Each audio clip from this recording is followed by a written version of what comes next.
Merci, Monsieur le ministre. Moi, je voudrais savoir pourquoi vous avez démissionné le 2 novembre 2009 du gouvernement. J'ai donné les raisons de la démission, mais je pourrais vous donner la copie de la lettre de démission qui est assez explicative de la démission. Pouvez-vous nous citer au moins une seule raison? J'étais un peu mal à l'aise avec la situation qui prévalait. Tout ce qui s'est passé. Et je n'avais pas le sentiment que je pouvais y changer quelque chose. Et nuit étaient les événements, alliez-vous démissionner? Non, on serait allé, comme on l'a fait dans la deuxième phase de la transition, jusqu'au bout de notre mission. D'accord. Vous avez démissionné le 2 novembre. Le 6 décembre, la situation a changé. Par la suite, vous êtes revenu, oui ou non? Oui. Pourquoi cette coïncidence-là? Ou bien c'était prévisible? Je ne sais pas quelle est la finalité de la question. Le 28, il y a eu les événements douloureux du stade. Un mois après, le 2, vous avez démissionné. Le 6 décembre, il y a eu les événements du camp Makambo. Et par la suite, vous êtes revenu encore aux affaires. Pourquoi toute cette coïncidence? Une autre question. Bien. Monsieur le ministre,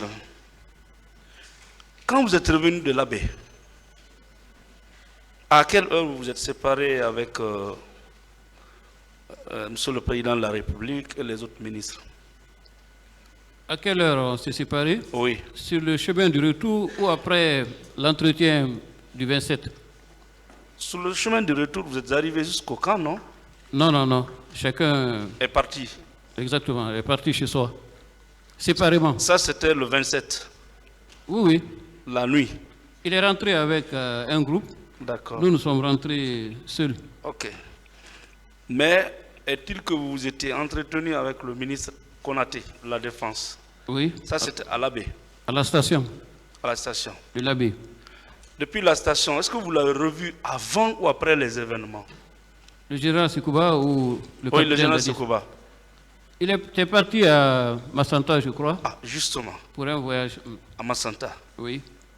Pour un voyage. Oui. Les événements l'ont trouvé là-bas. Absolument. Vous avez parlé après les événements? Après son retour, oui. Mais étant à Massanta, vous l'avez appelé? Non, je ne l'avais pas eu. Lui non plus ne vous a pas appelé? Non, mais je crois qu'il avait parlé avec d'autres. Avec d'autres? Oui. D'accord. Monsieur le ministre, dans votre procès verbal d'audition, vous avez déclaré que vous étiez au courant des préparatifs de la manifestation. Et que, d'ailleurs, chacun avait été consulté et avait donné son avis.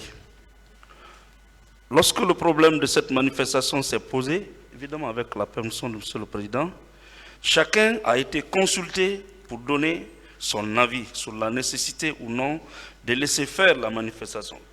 Qu'est-ce que vous appelez chacun? Vous pouvez citer les chacun là? Non, lorsqu'une situation arrive oui. Dans un pays, oui. Les autorités à différents niveaux ont leur avis, leur perception et leur analyse de la situation. Cela va de soi. Vous avez exposé votre avis. Bien sûr. Vous avez exposé celui du président et du ministre de la Défense. Et les autres? Peut-être il faudra leur poser la question.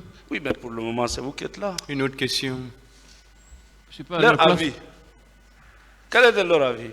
Je ne sais pas. D'accord. Monsieur le ministre, vous avez déclaré ici que la manifestation, le président avait fini par donner son accord, mais la date et le lieu de la manifestation devaient être délocalisés au stade de Nongo. C'est cela? Oui. Ok. Et c'est en ce moment qu'il a pris son téléphone pour essayer de joindre tous les organisateurs, Absolument. pour les faire part de ces propositions par rapport à la manifestation. Ça, vous étiez présent? Bien sûr.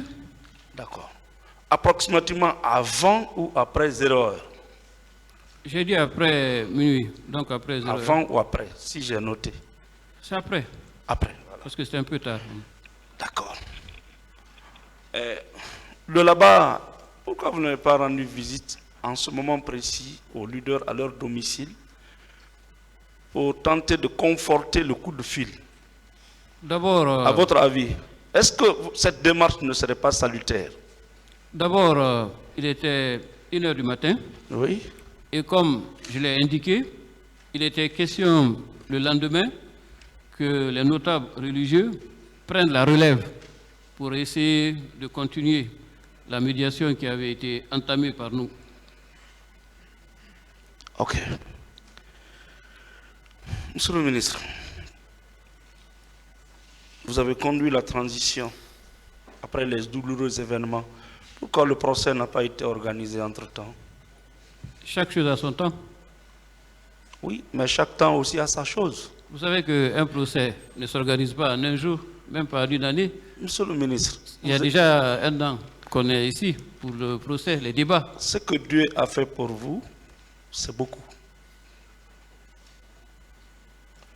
Je voudrais savoir pourquoi le procès n'a pas été organisé. Parce que votre démission et votre retour aux affaires pouvaient amener rapidement l'organisation de ce procès. Pourquoi le procès n'a pas été organisé, si vous avez la réponse?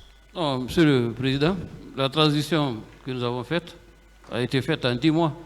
D'accord. C'est ce que j'ai voulu lui faire comprendre. D'accord, monsieur le ministre. Après, nous sommes revenus dans un régime normal, constitutionnel. Là aussi, vous êtes monté jusqu'au sommet. Conseiller du président de la République, ministre de l'Industrie. Pourquoi le procès n'a pas été organisé à votre avis?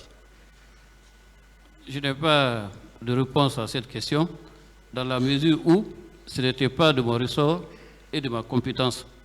Vous avez dit ministre de l'Industrie. Oui, mais ministre. Une autre question. Et quel est votre état d'âme? Aujourd'hui, voilà que ce procès est organisé. Je m'en réjouis et je m'en félicite, aussi bien pour le pays que pour les familles, les victimes et l'ensemble de ceux qui sont attachés à la liberté et à la justice. Monsieur le ministre, quelqu'un a dit ici que vous avez dit que la loi doit être appliquée. Il s'agit de qui? C'est Sidi Parmi Touré. les leaders. C'est Sidi Et Touré. qu'est-ce qui vous oppose en particulier au président Sidi Touré? Une autre question. Ce serait très long. Merci, monsieur le président. Merci, monsieur le ministre. Il faudrait toute une journée. J'en ai terminé. Est-ce qu'on peut continuer? Oui, monsieur le Président, si vous le souhaitez. Je n'ai pas de problème.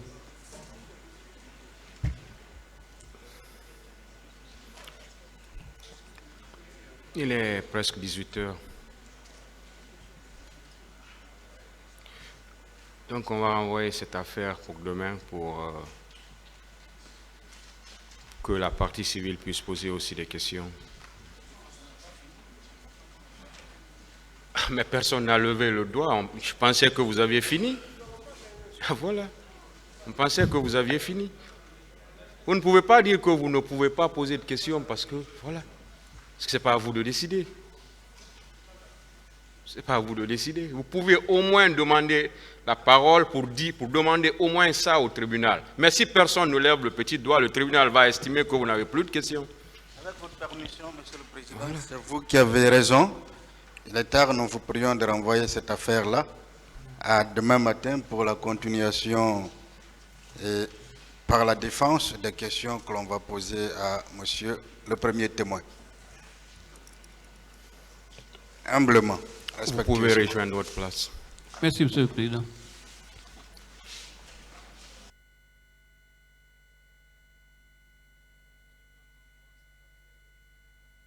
En 2023 pour la suite des débats. L'audience est levée.